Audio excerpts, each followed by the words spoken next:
جو جوانوں کو مسائل ہو رہے ہیں، دیکھیے اکثر مجھے میسج آتے ہیں کہ کافی جوان جنہوں نے جلدی شادی بھی کر لی، میسج آتے ہیں مولانا بیوی ناراض ہو کے چلی گئی، مسئلے طلاق تک آ جاتے ہیں، طلاق تک مسئلے آ جاتے ہیں۔ ہمارے یہاں کوئی کاؤنسلنگ نہیں ہے، آپ گاڑی لینے جاتے ہو ایڈوائز لیتے ہو کہاں سے لوں کون سی لوں، سیکنڈ لینے جاتے ہو تو اس کو تو زیادہ چیک کرتے ہو، ٹھیک ہے، ایک انگوٹھی بھی آپ لینے جائیں، ایک موبائل بھی لینے جائیں، ادھر سے چیک کرتے ہو ادھر سے چیک کرتے ہو کون سی کمپنی ہے، کہاں سے آئی ہے، گارنٹی ہے نہیں ہے، ویلیڈیٹی کتنی، ہر چیز آپ چیک کرتے ہو۔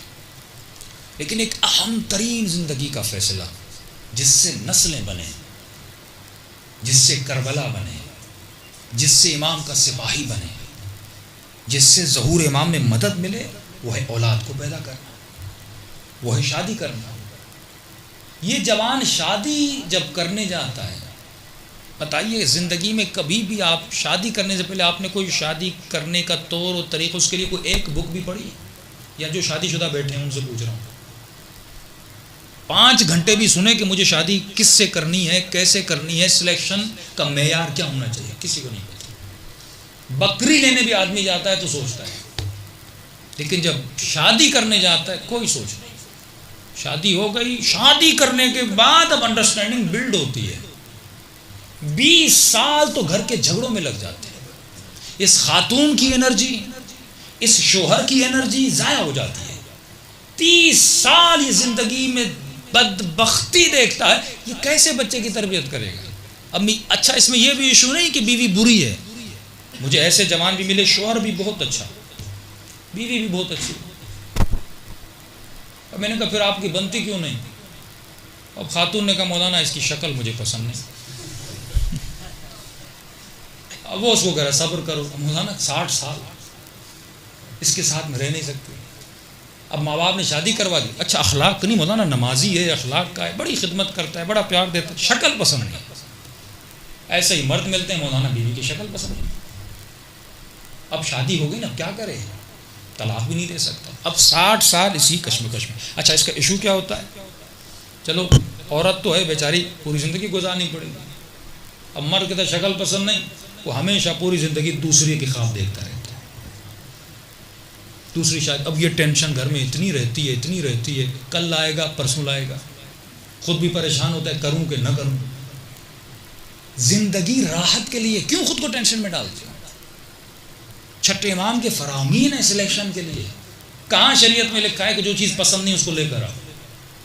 ہر انسان کی اپنی پسند ہے، تو اپنی پسند لے کر آ، فلاں اپنی پسند، ہو سکتا ہے خاتون تجھے پسند نہیں وہ کسی اور کو پسند ہو سکتا ہے تیری شکل اس کو پسند نہیں کسی اور کو پسند ہو۔ افریقن کو پسند کرتے ہیں کہ نہیں؟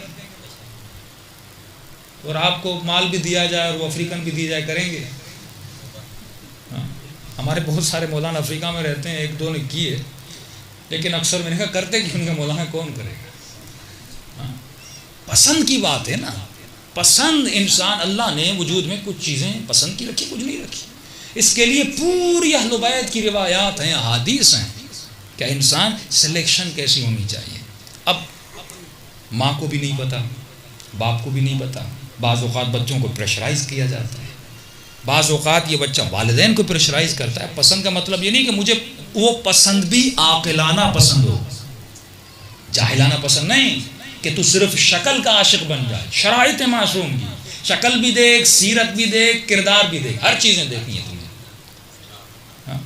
یہ نہیں کہ انگوٹھی پسند آ جائے اور خوبصورت اس کو لے کر آؤ، اس سے یہ بھی پوچھتے ہو کہ یہ سونا اصلی ہے یا نقلی ہے، یہ کہیں خالی رنگ تو نہیں لگا ہوا، اور گھر لے جاؤ اور تھوڑی دیر بعد دھل جائے اور پتہ چلے یہ تو نقلی چیز لے کر آیا۔ ہر چیز کو تمہیں پرکھ کے لے کر جانا ہے۔ اے انسان تو کپڑے بھی 4 بار سوچ کے لیتا ہے، تو یہ تو زندگی کا مسئلہ ہے۔ اب جب انسان اہل بیت کی سوچ کے مطابق، یہ خاتون یہ مرد جب شادی کرتے ہیں، اب ان کی شادی ایسے ہوتی ہے جیسے سیدہ کی اور مولا علی کی۔ اب اس گھر میں جھگڑا نہیں ہوتا، اس میں سکون ہوتا ہے۔ اس گھر میں جب پوری پلاننگ ہے، بچوں کی پلاننگ ہے، شادی کی پلاننگ ہے، لیکن ہمیں پتہ نہیں۔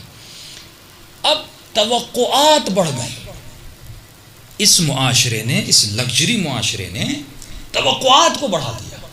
کیسے بڑھا دیا؟ جیسے میں نے کہا بڑا گھر، ہر ڈرامے میں بڑی گاڑی ہر ڈرامے میں، اعلیٰ ترین کوالٹی کی سلیکشن پہ آپ بلا دیا.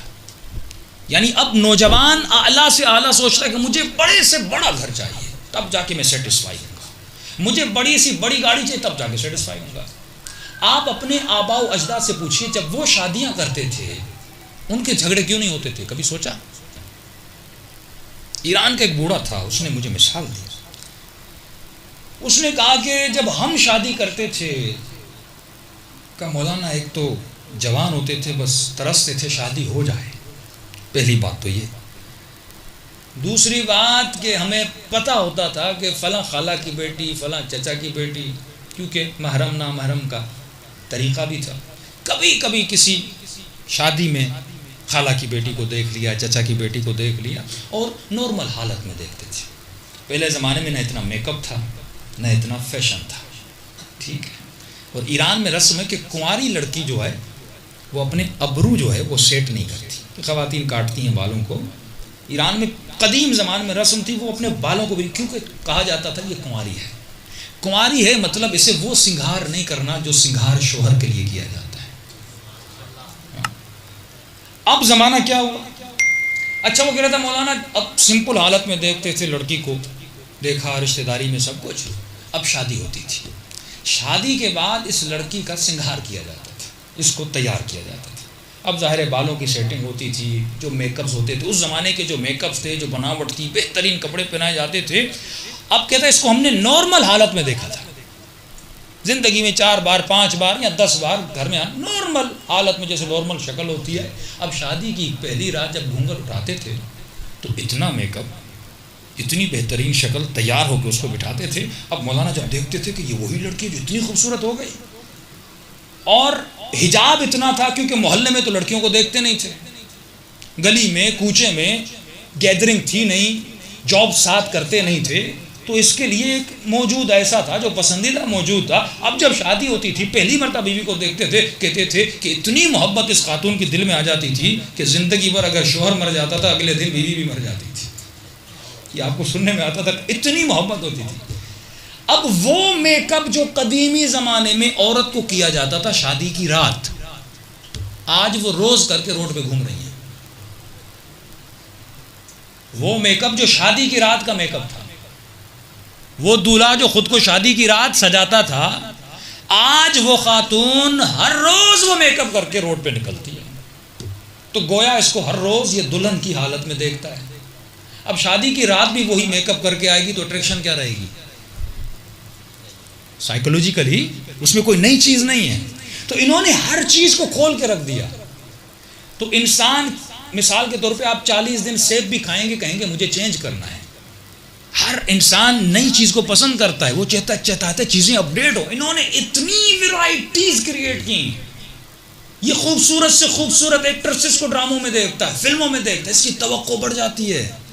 اب اس جوان کے ذہن میں وہی ایکٹریس بیٹھی ہے، اس جوان کے ذہن میں وہی خوبصورتی بیٹھی ہے جو خوبصورتی معیار اس کے لیے بنایا گیا کہ خواتین، اب یہ خواتین کی طرف بھی آتا وہی معیار بنائے. اب جب یہ سلیکشن کے لیے جاتا ہے، اس کی ماں اس کی بہن اس کو 10 فوٹو دکھاتی، کہتا نہیں مجھے وہ چاہیے.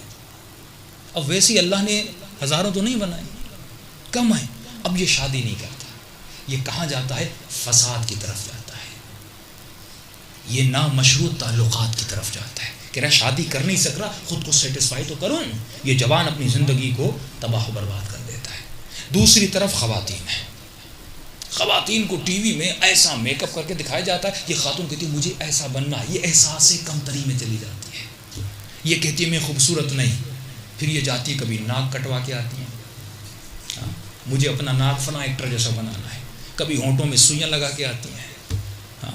مختلف فیشن کے طریقے، یہ اپنی شکل اس جیسی بنانا چاہتی ہے. یہ بڑی اس پہ ریسرچ ہے کہ وہ سوچ دے رہے ہیں آپ کو، یعنی جو شکل خدا نے اس خاتون کو دی ہے، یہ اس شکل سے نفرت کرنے لگتی ہے کہ مجھے ویسی شکل بنانی ہے. یہ وہ سسٹم یزیدی ہے، یہ وہ یزید کی آئیڈیالوجی ہے.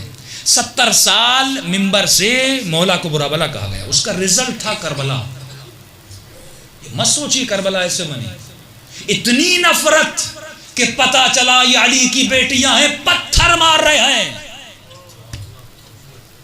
یہ نفرت اس بچے کے ذہن میں آئی کہاں سے؟ یہ نفرت شامیوں میں آئی کہاں سے؟ ارے جو مر چکا، اس جسم میں سانس بھی نہیں ہے، کہ حسین کے جسم کو نکال کر لا اور اس پہ گھوڑوں کو دوڑانا. یہ نفرت ڈالی گئی. یہ اس کا میڈیا اتنا اسٹرانگ تھا، اس نے مسجد کو استعمال کیا، اس نے ممبر کو استعمال کیا. آج ہم ممبر اور مسجد تک محدود ہیں، وہ میڈیا کو استعمال کر رہا ہے، وہ فیس بک کو استعمال کر رہا ہے، وہ ٹی وی کو استعمال کر رہا ہے، وہ تمہارے نیشنل ٹی وی کو استعمال کر رہا ہے تمہاری نسلوں کو خراب کرنے کے لیے. سوال یہ ہے کہ شیعہ قوم کیا کر رہی ہے؟ ہم بس اسی پہ لگے ہوئے ہیں کہ فلاں غالی ہے، فلاں مقصر ہے. ہم ایک دوسرے کو برا بھلا کہنے میں لگ گئے اور دشمن ہمارے بچوں کے ذہنوں کو چرا کر لے گیا. واللہ یہ مجلس نعمت ہیں، یہ برکت حسین ہے، لیکن سوال یہ ہے تم اس مجلس کو استعمال کیسے کرتے ہو. امام بارگاہ آپ کو اللہ دیتا ہے، سوال یہ تم امام بارگاہ کو یوز کیسے کرتے ہو. یہ کاپی خدا مجھے دیتا ہے، سوال یہ اس کاپی میں لکھتا کیا ہوں. یہ موبائل خدا مجھے دیتا ہے، اس موبائل کو استعمال کیسے کرتے ہو. یہ جسم خدا نے تجھے دیا، سوال یہ جسم کو تو استعمال کیسے کرتا ہے. تو اس کو پازیٹیو وے میں یوز کرتے ہو، اس کو نیگیٹو وے میں یوز کرتے ہو. یہ اختیار تجھے دیا. اور انسان اپنی قدر و قیمت کو جان.